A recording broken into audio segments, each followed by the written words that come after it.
तो चलिए आगे बढ़ते हैं इस वीडियो के टॉपिक के ऊपर। इसके पहले भी कुछ वीडियोस में पब्लिश कर चुका हूँ। वो वीडियोस अगर अब तक आपने नहीं देखे तो आप चाहिए तो हमारे चैनल के वीडियो सेक्शन में जाकर उन वीडियोस को देख सकते हो। तो देखिए, एक बहुत ही बड़ी रिपोर्ट जीसीसी के बारे में यहाँ पर निकल कर आएगी कि 2030 तक हमारी कंट्री 5000 जो जीसीसी के सेंटर्स है उनको टारगेट करते हुए आपको नजर आएगी। तो ये पूरी की पूरी खबर एक्चुअली हमारे कंट्री के लिए देखा जाए तो बहुत ही बड़ा रोल प्ले करते हुए आपको नजर आने वाली है। हो सके तो इस खबर को समझने के लिए वीडियो के साथ अंत तक बने रहे। तो हमारा कंट्री टारगेट कर रहा है ग्लोबल कैपेबिलिटी सेंटर्स यानी जीसीसी की बात हो रही है। 2030 तक 5000 जीसीसी का यहाँ पर पर्टिकुलरली टारगेट हमारा कंट्री लेके चल रहा है। अभी के टाइम ऑलरेडी हम मोर देन 2100 के ऊपर का जो जीसीसी है इनको कहीं ना कहीं अचीव कर चुके हैं। मतलब करंटली इंडिया में ये ऑपरेशनल आपको देखने को मिलेंगे। अब देखिए, ये जो सेंटर्स है इसमें अराउंड 2.3 मिलियन प्रोफेशनल्स भी एम्प्लॉय होते हुए अभी के टाइम आपको नजर आएंगे। और इसके कारण अराउंड एनुअल रेवेन्यू की बात करें, $100 बिलियन का रेवेन्यू एनुअल तरीके से यहाँ पर जनरेट भी होता हुआ हमको देखने को मिल रहा है। और इसी के वजह से कहीं ना कहीं सरकार भी हमारे देश की यही चाहती है कि इंडिया आने वाले समय के लिए जीसीसी का ग्लोबल हब के तौर पर पूरी दुनिया के सामने हमको देखने को मिले।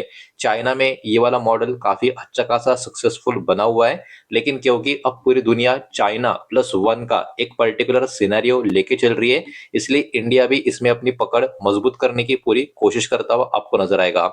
तो हमारा कंट्री सिर्फ 5000 जीसीसी का टारगेट यहाँ पर क्यों लेके चल रहा है ये भी आपको समझना होगा। सबसे पहले तो ये सिर्फ 5000 नहीं, ये अपने आप में काफी ह्यूज नंबर है। बिकॉज देखिए, अभी भी एक बहुत ही बड़ी लार्ज अपॉर्चुनिटी हमारे कंट्री में इस कैटेगरी में जो एक्सपांशन की है वो मौजूद है। और इसका ही पूरा प्रयास गवर्नमेंट यहाँ पर करते हुए हमको देखने को मिल रही है। नियरली टू थर्ड, ठीक है, टू थर्ड हिस्सा फॉर्च्यून ग्लोबल 2000 कंपनीज का अभी भी कहीं ना कहीं यहाँ पर अवेलेबल नहीं है हमारे कंट्री की। अगर हम बात करें डेडिकेटेड जीसीसी की बात हो रही है हमारे कंट्री में, तो आप समझ सकते हो ये गैप कहीं ना कहीं काफी बड़ा है। तो इसलिए कहीं ना कहीं यहाँ से और भी जबरदस्त तरीके का टारगेट 5000 जीसीसी का यहाँ पर कहीं ना कहीं अचीव करने का लक्ष्य गवर्नमेंट की तरफ से भी हमको देखने को मिल रहा है।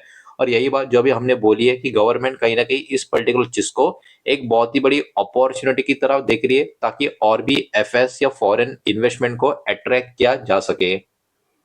अब देखिए, यहाँ पर बात सिर्फ और सिर्फ जीसीसी जो है इसको बनाने की या इसको चलाने की नहीं है। इसके वजह से क्या होगा, इसके वजह से और भी कंपनियां बाहर की हमारे कंट्री में आएगी, साथ ही साथ जो कामकाज का क्वालिटी है उसमें भी इंप्रूवमेंट होती हुई हमको देखने को मिलेगी। तो कहीं ना कहीं ये आने वाले समय में हमारे कंट्री का जो पर्टिकुलर एटमॉस्फेयर है कॉर्पोरेट लेवल का, कंपनी लेवल का, उसमें भी एक बहुत ही बड़ी इंप्रूवमेंट लाने को काम करता हुआ नजर आएगा। अब देखिए, यहाँ पर कॉस्ट सेविंग से लेके इनोवेशन तक यहाँ पर सफर काफी बढ़िया और बड़ा हमको देखने को मिल रहा है।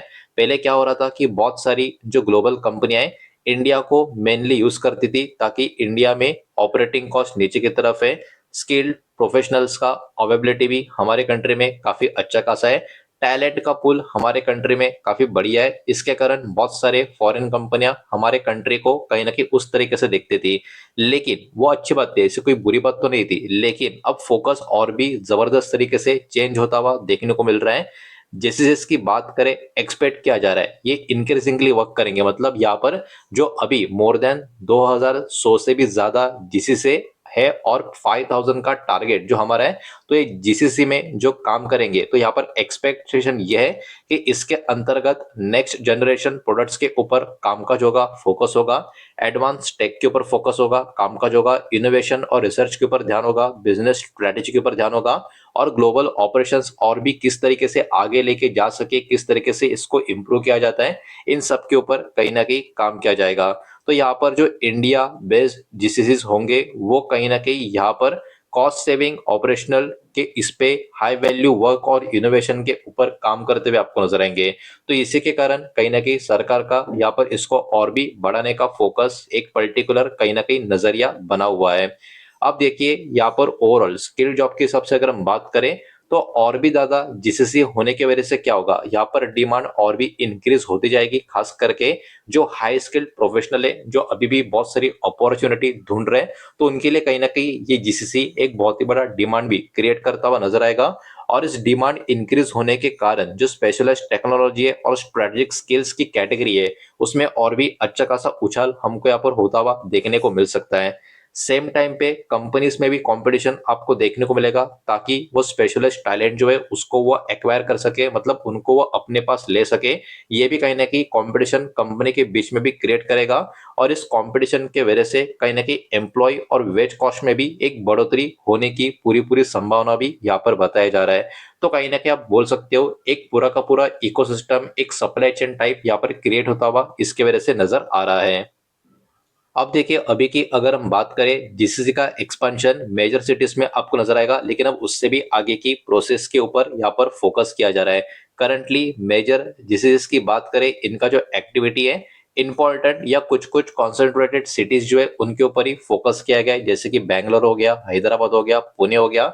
लेकिन अब गवर्नमेंट यहाँ पर एनकरेज कर रही है जीसीसी को कि वो एक्सपांड अपने आप को करे, और भी भारत के अलग अलग शहरों में, खास करके यहाँ पर जो पुश है टीयर 2 टीयर 3 सिटीज के ऊपर कहीं ना कहीं दिया गया है। तो ये भी कहीं ना कहीं ओवरऑल ग्रोथ के हिसाब से अपने आप में काफी बड़ी बात यहाँ पर मानी जा रही है।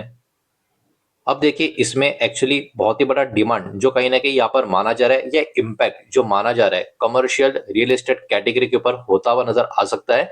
बिकॉज और भी ज्यादा जीसीसी का सेंटर कहीं ना कहीं एडिशनल रिक्वायरमेंट भी क्रिएट करता हुआ नजर आ सकता है, ऑफिस का जगह के लिए, कमर्शियल बिल्डिंग के लिए, बिजनेस इंफ्रास्ट्रक्चर के लिए, और भी अलग अलग सपोर्ट फैसिलिटीज के लिए। तो कहीं ना कहीं इसके कारण ये रियल एस्टेट कैटेगरी पर भी मार्केट का फोकस बना रहेगा।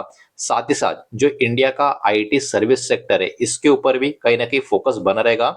बिकॉज जीसीसी का जो एक्सपेंशन का बात किया जा रहा है उसमें एक्चुअली अपॉर्चुनिटी और चैलेंज दोनों आईटी सेक्टर के लिए क्रिएट होते हुए हमको देखने को मिल सकते हैं।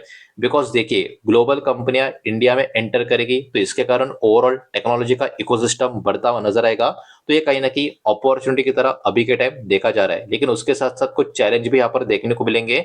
बिकॉज यहाँ पर इसके कारण जो स्किल टैलेंट है उसमें भी काफी बड़ा कंपटीशन क्रिएट होता हुआ नजर आएगा, जो इनडायरेक्टली डायरेक्टली आईटी कंपनीज के लिए भी एक बहुत ही बड़ा चैलेंजिंग पॉइंट होगा। तो आईटी सेक्टर के लिए ये बहुत अच्छी भी बात है, तो चैलेंज भी कहीं ना कहीं यहाँ पर बना रहेगा, ये बात भी हम लोगों को यहाँ पर ध्यान में रखनी है। तो ओवरऑल रिपोर्ट तो काफी अच्छी है, काफी पॉजिटिव है। यहाँ से लंबी दूरी के लिए जो कहीं ना कहीं फोकस नजर आ रहा है, उसकी वजह से मार्केट के जो बहुत सारे शेयर्स होंगे वो भी एक कहीं ना कहीं फोकस में बने रहेंगे। तो वो कौन से स्टॉक रह सकते हैं, कंपनी रह सकती है, उनके नाम एक एक करके देखेंगे। लेकिन उसके पहले वीडियो को लाइक कर देना, वीडियो को शेयर कर देना। पहली बार चैनल पर आ चुके हो तो चैनल को भी सब्सक्राइब जरूर कर देना। और जो भी कंपनी के नाम, स्टॉक के नाम अभी हम देखने वाले हैं, ये किसी भी तरीके का बाय सेल का रिकमेंडेशन नहीं है, इन्वेस्टमेंट का एडवाइस नहीं है। इस बात को भी यहाँ पर आप ध्यान में रखें। तो यहाँ पर देखिए आईटी इंडस्ट्री और रियल एस्टेट का जो कैटेगरी है वो कहीं ना कहीं जीसीसी का जो एक्सपांशन है, जो टारगेट है अगले कुछ सालों का, इसके कारण ये दो सेक्टर खास करके फोकस में रहेंगे। तो आईटी सर्विस कैटेगरी की बात करें तो देखिए यहाँ पर वही स्टॉक है जो कहीं ना कहीं आप में से बहुत सारे लोग जानते भी है। टीसीएस हो गया, इन्फोसिस हो गया, HCL Tech, Wipro, Tech Mahindra, LTI Mindtree, Mphasis, Persistent System और कोफोर्ज, ये वाली कंपनियां कहीं ना कहीं मार्केट में बहुत ज्यादा फोकस में रह सकती है। लेकिन ऐसा क्यों? बिकॉज देखिए ये कंपनियां ऑपरेट करती है उन एरियाज में जिनका connection IT service, technology, digital solution और एंटरप्राइजेस सर्विस कैटेगरी में आपको देखने को मिलेगा। और जिससे का जो एक्सपांशन है वो कहीं ना कहीं बिजनेस अपॉर्चुनिटी के साथ साथ टैलेंट का जो कंपटीशन है वो बहुत ही जबरदस्त तरीके से आईटी सर्विस का इकोसिस्टम में प्ले करता हुआ नजर आएगा। इसके कारण ये सारी की सारी कंपनियां या स्टॉक आप कह सकते हो मार्केट के फोकस में बने रहेंगे। लेकिन आईटी सेक्टर के साथ साथ जो कमर्शियल रियल एस्टेट का सेक्टर का जो कनेक्शन या इनडायरेक्ट कनेक्शन इस पर्टिकुलर खबर से, रिपोर्ट से जो निकल कर आ रहा है, उसके कारण ये वाला सेक्टर भी मार्केट के फोकस में बना रहेगा। बिकॉज जिससे का जो एक्सपेंशन का बात किया जा रहा है उसका जो कनेक्शन है डिमांड क्रिएट करता हुआ नजर आएगा कमर्शियल ऑफिस स्पेस इस कैटेगरी में। तो यहाँ पर भी बहुत सारे कंपनियां मार्केट के फोकस में बनी रहेगी, जिसमें जैसे कि आप पढ़ सकते हो डीएलएफ, प्रेस्टेड एस्टेट प्रोजेक्ट्स, उसके बाद ब्रिगेड एंटरप्राइजेस, ओबराय रियल्टी, ये वाली कंपनियां भी मार्केट के फोकस में बनी रहेगी। आरआईटीज की बात करें तो यहाँ पर embassy office park RIT, Mindspace business park, उसके बाद ब्रुकफील्ड इंडिया रियल एस्टेट और नॉलेज रियल्टी ट्रस्ट, ये वाली कंपनियां भी कहीं ना कहीं मार्केट के नजर में बनी रहेगी। तो ये सारे के सारे अराउंड 17 कंपनियां या 17 तो स्टॉक होंगे इस खबर के कारण अगले कुछ सालों के लिए मार्केट की बहुत ज्यादा फोकस में बने रहेंगे। तो देखा जाए तो ओवरऑल लॉन्ग टर्म के नजरिए से काफी अच्छी खासी खबर ये हमारे इकोनॉमी के लिए भी मुझे देखने को मिल रही है। पॉजिटिविटी भी काफी अच्छी खासी इस खबर की वजह से नजर आ रही है, जिसके कारण ये सारा का सारा डेटा मैंने आपके सामने यहाँ पर प्रेजेंट किया है। और जो भी डेटा मैंने आपके सामने प्रेजेंट किया है सब कुछ एजुकेशनल इंफॉर्मेशनल न्यूज पर्पज के हिसाब से ही है। किसी भी तरीके का इन्वेस्टमेंट का एडवाइस या स्टॉक का रिकमेंडेशन मैं आपको दे रहा नहीं हूँ, ना ही मैंने आपको दिया है। इस बात को भी यहाँ पर आप ध्यान में रखें।